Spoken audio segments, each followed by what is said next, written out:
porque agora, olha só, gente, eu vou conversar com a diretora do Instituto Luci Montoro, né, de reabilitação Luci Montoro, a doutora Regina Chueire, porque o Luci Montoro vai passar a cuidar também das pessoas que já se curaram da Covid-19, mas apresentam aí alguma debilidade. A gente sabe que o pessoal mais grave aí fica em UTI, fica entubado e depois sai com uma série aí de dificuldades. Vamos então conversar com a doutora Regina Chueire, está aqui no Zoom comigo. Doutora, tudo bem? Tudo bem? Um prazer conversar com você, com todos os telespectadores da TV Câmara e os ouvintes. Prazer é nosso. Muito obrigado por nos atender. Então, vamos lá, doutora. Como é que o Luci Montoro vai estar se preparando aí para recuperar esse pessoal que já passou pelo pior da Covid-19? Bem, todo mundo que trabalha em centro de reabilitação, ao longo da carreira, está acostumado a trabalhar com epidemias, né? Se você pensar no passado, mas muito no passado, anos 50, nós tínhamos os surtos de poliomielite, que deixavam pessoas com sequelas neurológicas, o famoso pulmão de aço, que vocês podem ver nas pesquisas, que eles ficavam deitados numa máquina que ficava impulsionando o pulmão.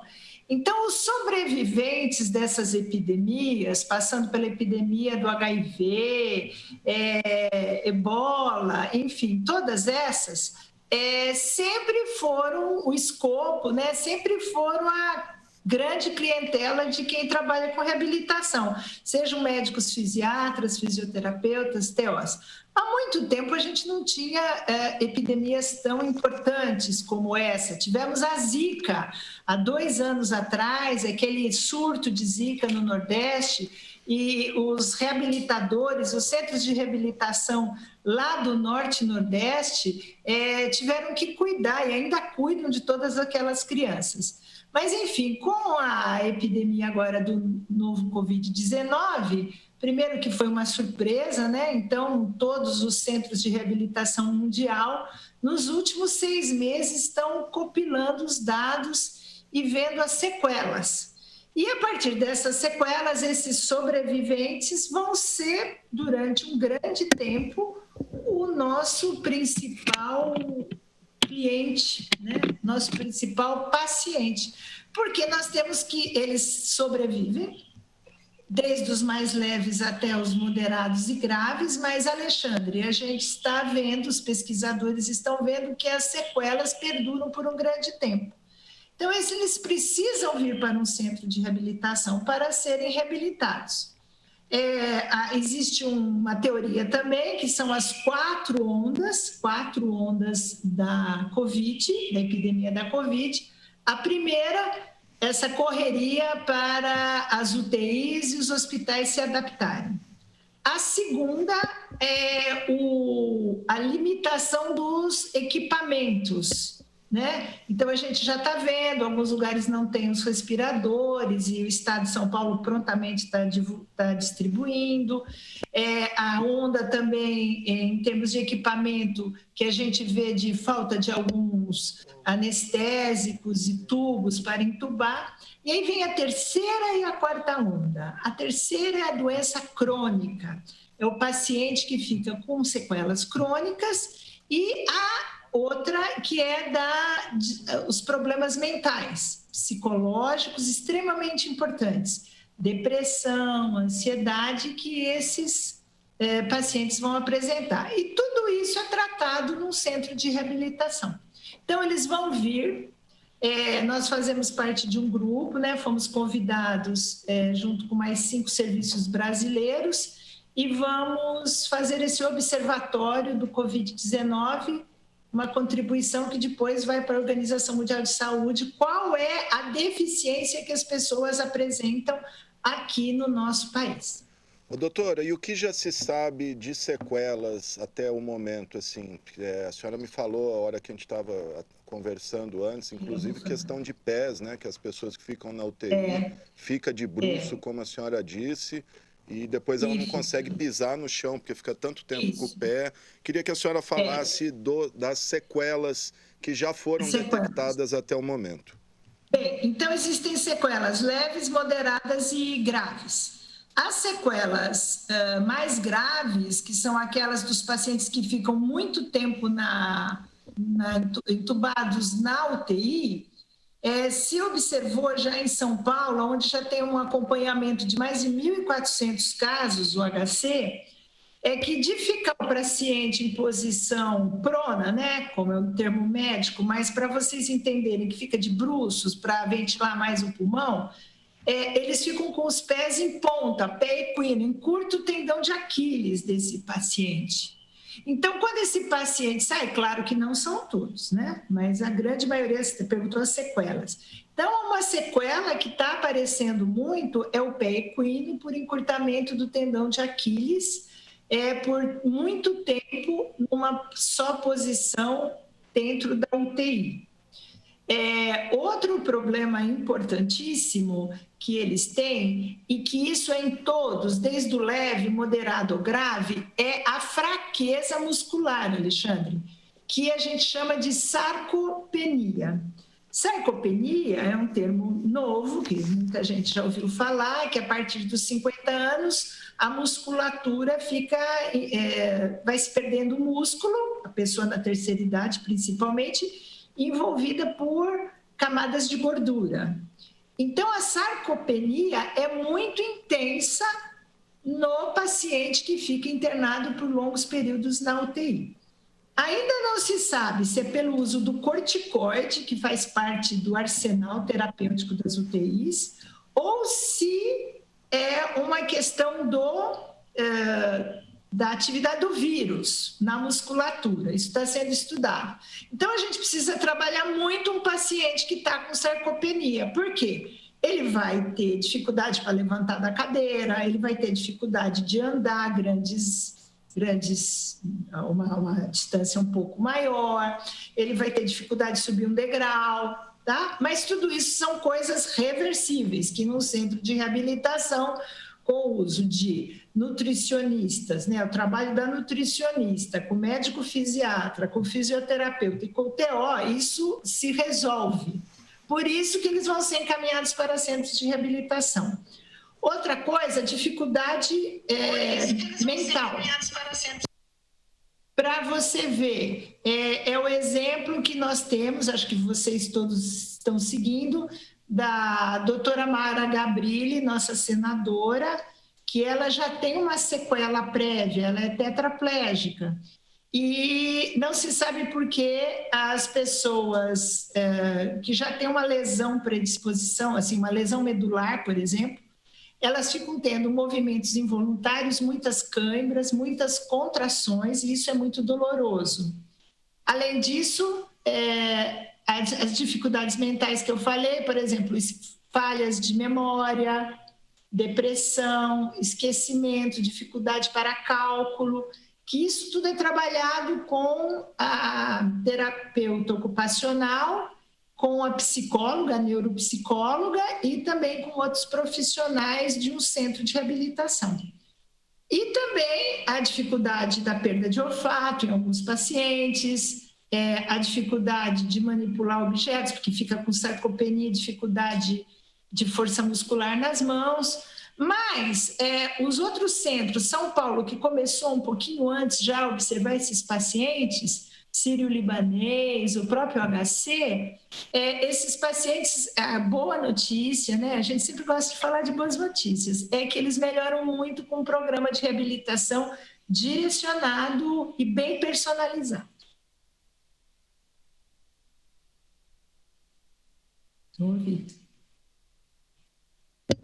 Desculpa, deu um problema aqui no microfone.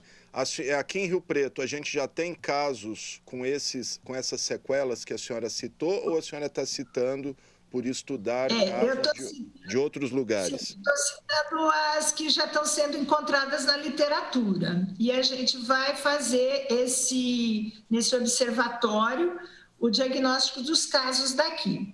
Os casos que nós estamos pegando, que são casos leves ainda, eles estão bem, eles têm a fadiga. que é uma fadiga, não é falta de ar, não é dispneia, é uma fadiga, é um cansaço, uma moleza. Quem já teve dengue sabe muito bem o que é. É muito parecido, porque é uma viremia também. Então, essa sequela da fadiga, que também nós temos uma escala para avaliar e estão sendo trabalhados nesse sentido de melhora. Mas nós estamos nos preparando agora a partir da segunda quinzena de julho, nós vamos começar a pegar todos os pacientes. Então, é muito importante aqui também o seu programa para divulgar como que faz para procurar o Luci Montoro para a gente começar a assumir esses pacientes. Nós vamos fazer parte dessa pesquisa e, a partir do diagnóstico dessas incapacidades que eles têm, nós vamos propor o tratamento todo gratuito lá pela rede Luci Montoro mesmo, na nossa unidade.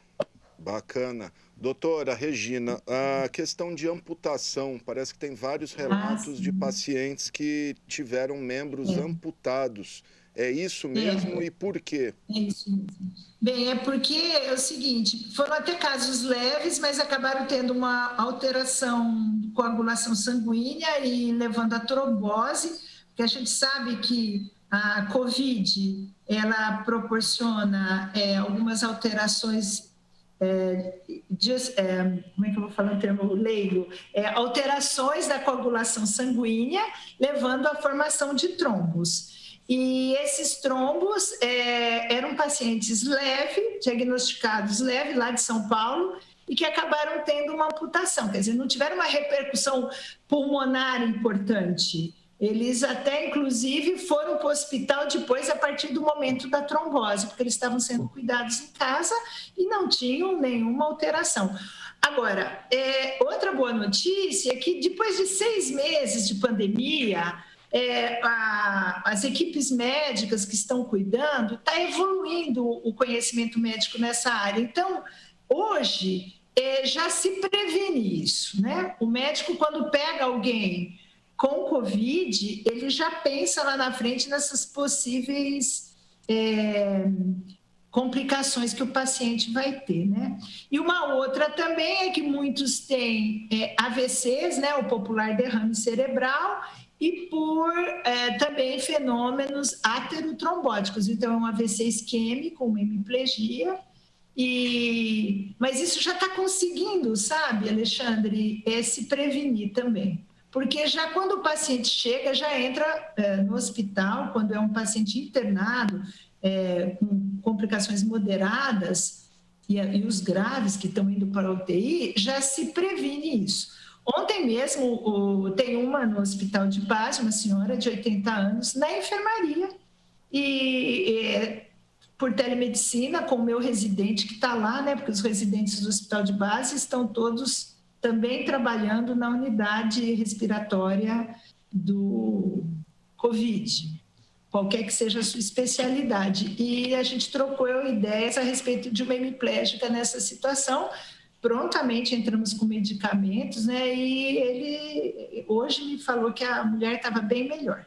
É um vírus completo aí, se é que pode dizer assim, porque ele ataca tudo, né, doutora? É de órgãos a pulmão. Isso é impressionante. Ô, doutora, qual que é já existe, assim, vamos dizer, uma especulação ou alguma ideia por que algumas pessoas mesmo uma gripe comum ali, um resfriado, e em outras saudáveis ele ataca de maneira tão agressiva a pessoa? Bem, a gente está sabendo que você pode ver, a própria Organização Mundial de Saúde todo dia emite uma nota diferente, mas já existem estudos e alguns papers, alguns trabalhos que falam que pode ser justamente genética, uma resposta genética que nós temos a infestação pelo vírus. Então, é como se fosse uma loteria às avessas. Então, tem gente que tem uma predisposição genética a ter uma reação menor, e outras que respondem com como se fala, tempestade de citoquinas, né? Então, assim, a reação é absurda para tentar combater aquele invasor, e acaba sendo a resposta mais grave do que a própria invasão, né? Então, uma é a genética, outra parece que tem alguns tipos sanguíneos, o tipo A parece que as respostas não são tão boas, né? Os desfechos não são tão interessantes, mas ainda está em pesquisa, precisa se confirmar mais, e mais sexo masculino, além das comorbidades, que são tão decantadas em verso e prosa. Então, a pessoa com diabetes, a pessoa hipertensa, a partir do momento que esse vírus entra e começa esse combate interno no organismo, a diabetes se descompensa, o problema pulmonar se descompensa, a hipertensão se descompensa, um problema cardíaco. Então, às vezes, a pessoa vai morrer da complicação do que esse vírus provocou nesse corpo que já tinha algumas morbidades do que realmente a própria ação dele. A própria ação. Doutora Regina Schweire, diretora do Instituto Luci-Montoro. Em relação a medicamentos, cada hora a gente vê o pessoal falando de um medicamento, começou com a tal da cloroquina, passou pela dexametasona, depois veio o ivermectina, depois veio o desculpa, não, o retroviral lá, né? Remdesivir, cantaram aqui, né? O que já se sabe, o que é eficiente, o que não é? A gente vê vídeo, o pessoal falando de cidades que estão distribuindo kit com azitromicina, cloroquina. O que a senhora, como médica, pode falar? O hospital de base está usando algum medicamento, não está? Qual que é faz um panorama aí para a gente, até para... Eu vou falar assim, como médica e alguém que acredita na ciência e na imprensa séria, né? Eu vi que essa pandemia está sendo norteada pelas fake news. Então, a prescrição de um medicamento, Alexandre, tem que ser uma relação entre o médico e o paciente, uma relação de confiança e de experiência do médico. E o que a gente está vendo é que virou uma questão política. Então, quem é de direita toma determinados remédios, quem é de esquerda toma outros. O que eu acredito? Eu acredito na ciência nesse momento. Então, como eu falei, em 6 meses está se produzindo muita ciência. Então, alguns medicamentos, como a hidroxicloroquina ou a cloroquina, que é uma beleza, até agora não foi provado que ele melhora, né? O que acontece é que, como no começo uma gripe é muito parecida com as alterações respiratórias do Covid, às vezes a pessoa compra medicação e toma para a gripe e acha que foi isso que melhorou, né? Ou foi a resposta imunológica dela mesmo, né? Como eu falei antes, genética, a infestação pelo vírus. Então, eu acredito na ciência. O corticoide, eu não fico na linha de frente, né? Eu sou uma médica reabilitadora, eu cuido do sobrevivente lá atrás, lá na frente. Lá na frente. O corticoide sempre foi usado em UTI, sempre, em outras situações também. E não adianta você comprar medicação, tem que ser usado lá dentro, porque tem efeitos colaterais. Então, não é vacina, né? Que o pessoal está tomando e achando. Ivermectina também precisa ter pesquisa, não se sabe. Tem um vídeo passando por aí, a profissional, com todo respeito, ela é uma médica de imagem, ela é ultrassonografista, ela não tem experiência em cima disso. Agora, pode ser que daqui 6 meses, 1 ano, se prove que essa medicação é boa, mas até lá, a gente tem que ter uma relação com o médico que está cuidando da gente, né? Fica a critério do médico tratar o seu paciente da maneira que ele entende, né? O que eu estou vendo muito também é assim, a pessoa não faz o básico. O que é o básico? Que é lavar a mão, ficar dentro de casa, só sair naquilo que é possível e usar máscara. E isso eles não querem. Então, eles querem tomar um kit, um remédio milagroso, mas não lavar a mão, não usar máscara, ir na balada e ir no churrasco no final de semana.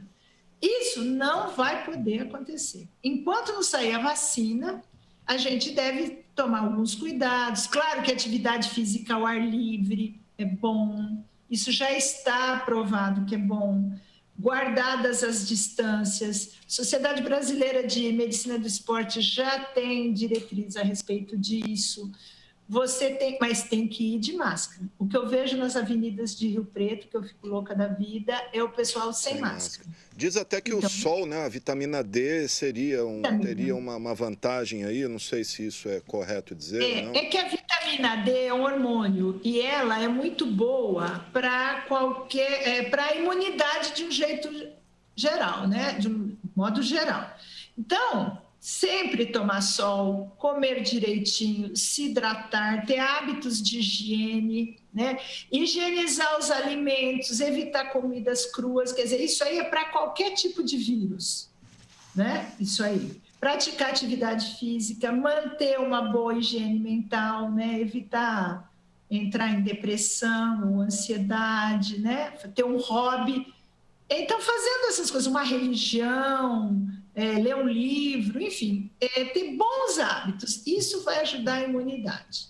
Maravilha. Doutor, desculpa, pensei que a senhora tinha concluído. Só isso. Não, legal. Para a gente concluir, falei no começo aqui, Rio Preto com 106 mortes, quase 3.500 casos. A senhora faz uma projeção, a gente vai sair dessa breve... Está complicado, a gente vai avançar para a fase amarela, vai recuar para a vermelha. Dá para fazer um panorama aí, doutor? Olha, eu acho que temos que ouvir muito o doutor Aldenes, que é o nosso secretário, que faz um trabalho maravilhoso, o doutor Maurício Nogueira, né, o virologista, renome nacional, doutora Suzy, que é a presidente da Sociedade Brasileira de UTIs, que é a diretora e a chefe das UTIs do hospital. Já falou aqui com a gente também. Eu tinha esperado que ia acabar agora entre junho e julho.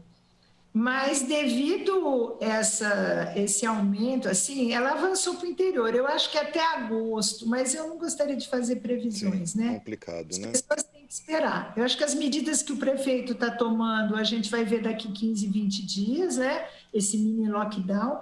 E acredito que a gente vai ficar na fase laranja. Para ir para amarela, vai ter que abrir, eu acho que os mais leitos que eu tenho visto pela própria imprensa e pelos meus amigos, que está sendo estudado abrir novos leitos. Daí essa equação vai fazer avançar para amarela. Tá certo. A senhora não é do HB, mas está sempre ali, está com os médicos? Não, eu sou do HB, eu sou professora da medicina. É assim, a FUNFARM são engloba tudo ali, né? É o complexo então, HB, o complexo FUNFARM. Complexo HB, né? Que fica mais fácil. Então, eu fico na faculdade, no Luci, e, claro, eu faço parte dos 5 diretores da fundação. Legal. Eu falei isso porque eu queria perguntar para a senhora a situação da UTI do HB hoje, como é que está lá, está uma situação de... A UTI está bem, eu estava com os dados hoje, estávamos hoje na hora do almoço, tinham 145 pacientes internados, né? Não todos na UTI, né? É positivo, né? Covid positivo. Enfermaria e UTI. Então, entre UTI e enfermaria. Eu posso até passar para você, se você quiser. Eu quero.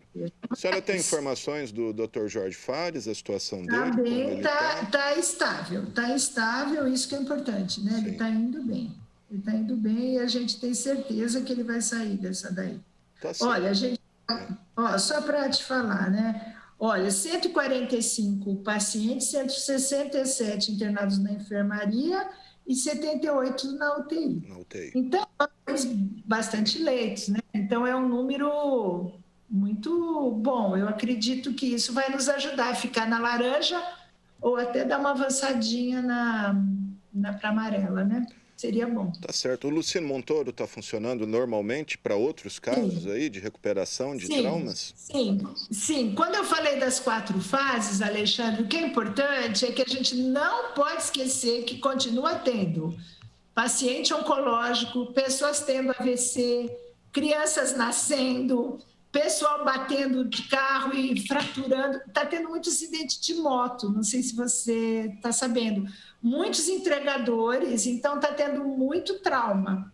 Então, está tendo muito paciente e a gente não pode parar de trabalhar. Então, o Luci não parou só 15 dias E a rede Luci no estado foi a única que se manteve em pé todo esse tempo. Teve outras redes que tiveram que dar férias coletivas, algumas ainda nem voltaram, mas as nossas unidades estão todas trabalhando, as 17 unidades do estado. Maravilha, gente. Está aí a doutora Regina Schweire, diretora do Instituto Luci Montoro de Reabilitação, aí falando com a gente sobre essa praga que é esse vírus terrível aí que está acabando com a nossa vida. Doutora, obrigado. Se quiser falar mais alguma coisa, deixar algum recado, fica à vontade. Bem, eu queria agradecer a oportunidade, dizer que nós não vamos atender só pacientes com sequelas do Covid do hospital de base, das UTIs de lá, e sim da cidade e região, porque nós atendemos 100 cidades da região, de Araçatuba até divisa com Mato Grosso, depois de Fernandópolis, Santa Fé, Jales, todos eles são pacientes que nós atendemos. Então, daqui a alguns dias, se você me permitir, eu vou te passar um telefone, que vai ser o telefone para agendar essas consultas direto com a gente, ou via DRS para o Luci Montoro. Isso já pode ser feito, são pacientes que já tiveram alta, já passaram dos 15 dias de quarentena, nós vamos telefonar, conversar com eles e colocá-los em atendimento. Em reabilitação, né? Maravilha, doutora. Muito obrigado. A senhora volta a falar aqui com a gente a hora que iniciar esse processo. Está à disposição o espaço aqui para informar a população. Muito obrigado, viu? Um abraço a todos. Obrigado, doutora Regina Schweire, diretora do Luci Montoro. A Regina foi vereadora aqui na Câmara também, entre 2001 e 2004, se eu não me engano.